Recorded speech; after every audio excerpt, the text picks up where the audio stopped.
কাছের মানুষদের থেকে পাওয়া দুঃখ কষ্টগুলো সত্যি সহজে নিরাময়যোগ্য নয়, কিন্তু নিত্যদিনের প্রয়োজনের তাগিদে নিজেদের আবার শক্ত করতে হয়। প্রতিনিয়তই তো আমরা ভাঙছি, গড়ছি, তাই আবার শক্ত করে নিজেকে গড়ে নিলাম।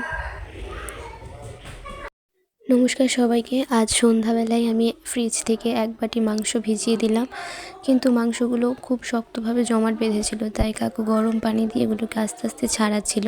তো কাকু মাংস ছাড়াতে ছাড়াতে এইদিকে আমি ফ্রিজ থেকে 3টা ডিম নামিয়ে নিলাম, আর 3টা ডিমই ফাটিয়ে ভালো করে মাখিয়ে নিলাম।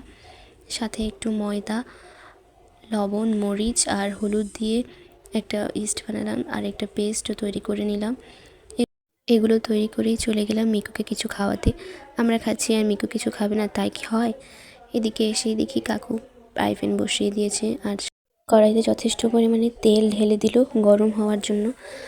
তেল গরম হতে হতে কাকু মাংসগুলোকে লবণ, মরিচ আর হলুদের পেস্টটা দিয়ে ভালো করে মাখিয়ে নিল। তারপর এই মাংসগুলোকে ময়দা দিয়ে ভালো করে আবার মাখালো। এই মাখানো মাংসগুলোকে ঢেলে দিল ডিমের মধ্যে, তারপর ডিম থেকে তুলে নিয়ে আবার ভালো করে ময়দা দিয়ে মাখালো।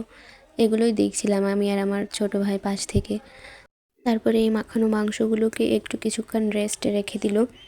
এদিকে তেলটা গরম হয়ে গেল। গরম তেলের মধ্যে এবার আস্তে আস্তে করে মাংসগুলো ছেড়ে দিল এক এক করে। মাংসগুলো হচ্ছিল, আর এইদিকে কাকুর ছেলে এক এক করে লাফাচ্ছিল, ও কখন খাবে এই জন্য। ওরা তরই সইছিল না। তো মাংস হতে হতে আমি এদিকে ফ্রিজ থেকে একটু সস, হোয়াইট সস আর টমেটো সসগুলো নামিয়ে নিলাম। তারপর দুটো সস দিয়ে ভালো করে মাখিয়ে একটা খুব মজাদার একটা রেসিপি তৈরি করে নিলাম আমি। এদিকে আমার রেসিপি তৈরি হতে হতে মাংসগুলো তৈরি হয়ে গেছে, তাই ভাই 10টা টাকা নিয়ে এসেছে খাওয়ার জন্য। ও ভেবেছিল আমরা ওকে টাকা ছাড়া খেতে দিব না।